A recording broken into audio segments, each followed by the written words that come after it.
انسانوں کی رشد و ہدایت کے لیے مختلف ادوار میں انبیاء اور رسول مبعوث فرمائے ہیں۔ جتنے بھی نبی اور رسول آئے سب کی پہلی اور بنیادی دعوت لوگوں کو اللہ تعالیٰ کی توحید کی طرف لے کر آئے۔ اس سے پتہ چلتا ہے کہ توحید سب سے ضروری ہے۔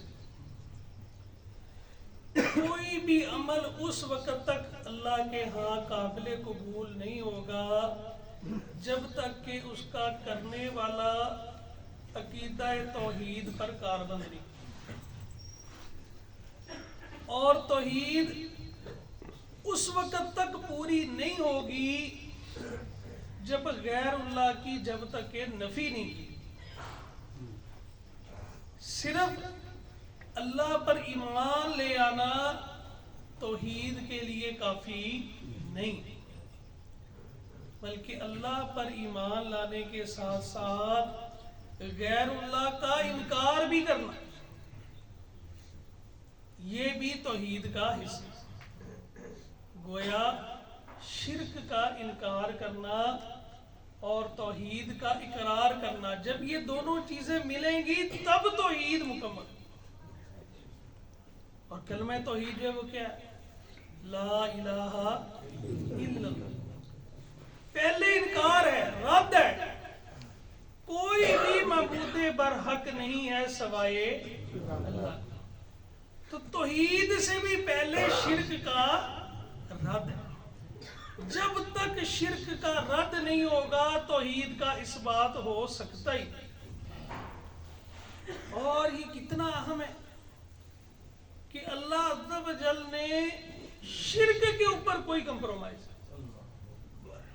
ان اللہ لا یغفر ان یشرک بہ ویغفر ما دون ذلک لمن یشاء۔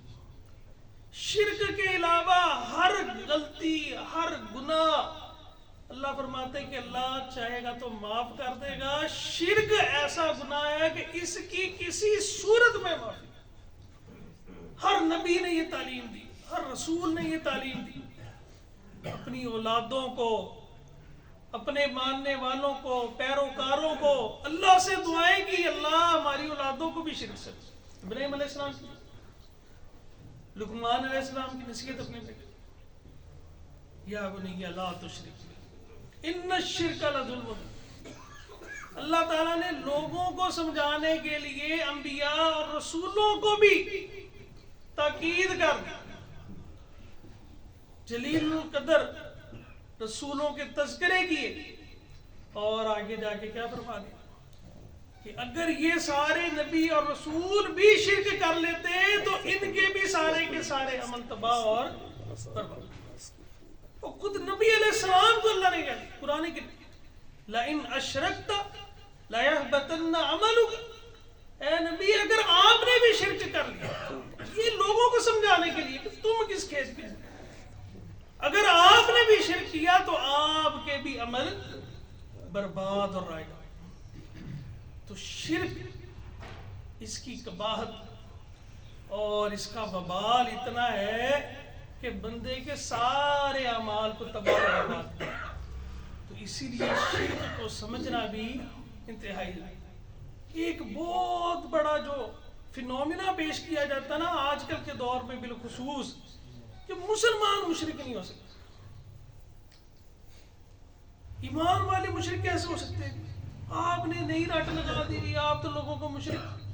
اللہ کا قرآن کہتا ہے وَمَا يُؤْمِنُ أَكْثَرُهُمْ بِاللَّهِ إِلَّا وَهُمْ مُشْرِكُونَ۔ سورۃ یوسف کے آخر اللہ فرماتے ہیں کہ اکثر لوگ اللہ پر ایمان رکھنے کے ساتھ ساتھ شرک کرتے ہیں۔ اٹھا کر دیکھ لیجیے، ہم ابھی مسلمانوں کی بات نہیں کرتے، شروع سے اٹھا کر مشرکین کا عقیدہ کیا تھا؟ اللہ کا قرآن کہتا ہے مشرکین مکہ کو بھی پوچھ کے دیکھو گے رب کا اقرار کرتے ہیں کہ نہیں کرتے؟ مانتے تھے نا؟ اللہ کہتا ہے قرآن میں ان سے پوچھو آسمان و زمین کو کس نے پیدا کیا؟ تو یہ آگے سے کہیں گے لَيَقُولُنَّ اللَّهُ، اقرار کرتے ہیں کہ آسمان کا پیدا کرنے والا، زمین کا پیدا کرنے والا خالق مالک اللہ ہے۔ جب کشتی پھنس جاتی تھی، وہ اکرمہ بن ابی جہل رضی اللہ تعالیٰ عنہ کا قبول اسلام کا واقعہ کیا تھا؟ کشتی جب بحر میں پھنس جاتی تھی، کہتے چھوڑ دو سب کو، یہاں پہ ایمان تھا نا، تو عید تھی ان کی، لیکن خالص تو عید نہیں تھی۔ رسول اللہ صلی اللہ علیہ وسلم حج کے موقع پہ سمجھایا کرتے تھے، کہتے ہوتے تھے لبیک اللہم لبیک لا شریک لک، اللہ کے ساتھ کہتے رک جاؤ یہاں پہ رک جاؤ، لیکن کہتے نہیں، ایک شریک ایسا بھی اللہ جس کا تو مالک ہے، جس کو تو نے اختیارات دے۔ یعنی توحید کے ساتھ ساتھ شرک بھی کرتے تھے، یہ مشرکین کے عقیدے تھے۔ تو اللہ فرماتے ہیں ایمان بھی رکھتے ہیں اللہ پر اور ساتھ ساتھ شرک بھی کرتے ہیں۔ یہود و نصارہ کیا ہے؟ اللہ پر ایمان نہیں رکھتے، مانتے ہیں نا رب کو، لیکن ساتھ ساتھ شریک ٹھہراتے ہیں۔ تو اس کے بعد بھی، اور اللہ کے رسول نے کیا کہا تھا صحابہ، لَتَتَّبِعُنَّ سُنَنَ مَنْ كَانَ قَبْلَكُمْ حَذْوَ النَّعْلِ بِالنَّعْلِ، تم لوگ بھی پہلے لوگوں کے طریقے پر چلو گے، جیسے ایک جوتا فرمے میں سے دونوں اکٹھے ایک ہی فرمے میں سے بنتے ہیں نا، ایک جیسے ہوتے ہیں، اسی طرح تم بھی پہلی امتوں کی پیروی کرو گے۔ صحابہ نے پوچھا تھا اللہ کے رسول کن کی؟ یہود و نصارہ کی۔ آپ نے فرمایا اور کون ہے ان کے؟ تو یہود و نصارہ میں شرک ہے کہ نہیں ہے؟ ان میں کرتے ہیں نا شرک۔ تو اس کے بعد والے مسلمانوں میں بھی شرک کی کئی صورتیں آئی ہوں، بے داشہ صورتیں۔ تو سب سے پہلے تو اس بات کو سمجھنا کہ شرک سب سے کبھی گناہ ہے، جس کے ہونے پر کوئی بھی عمل اللہ کے ہاں قابل قبول نہیں، اور اس سے بچانے کے لیے تمام انبیاء اور رسولوں نے دعوت دی، دعائیں کی۔ اللہ کے رسول صلی اللہ علیہ وسلم نے بھی یہ دعائیں سکھلائیں، اور امت مسلمہ کو بھی یہ نصیحت کی اور یہ تربیت کی کہ تم نے شرک سے بچنا ہے، اور یہ نہیں سمجھنا کہ امت مسلمہ میں شرک آئے۔ آپ کی کتنے فرق کہ قیامت کی نشانیوں میں سے یہ ہے نا کہ میری امت کے کچھ گروہ مشرکین کے ساتھ جا کر مل جائیں گے اور بتوں کی عبادت کریں گے، ہے نا روایات۔ تو شرک، اس کی قباحت سے بچنا ہر مسلمان کے لیے ضروری ہے۔ اور کیا کیا چیزیں جو شرک کے زمرے میں آتی ہیں، کئی ایک چیزیں روز مرہ کی ایسی جو ہمارے معاملات میں داخل، جن کا ہمیں احساس ہی نہیں ہے، اس کے بارے میں انشاءاللہ آہستہ آہستہ ہم اگلے دنوں میں بھی بیان کریں گے۔ اللہ عز و جل ہم سب کو حق بات کہنے، سننے، سمجھنے اور اس پر عمل پیرا ہونے کی توفیق عطا فرمائے۔ آخر دعوانا الحمدللہ۔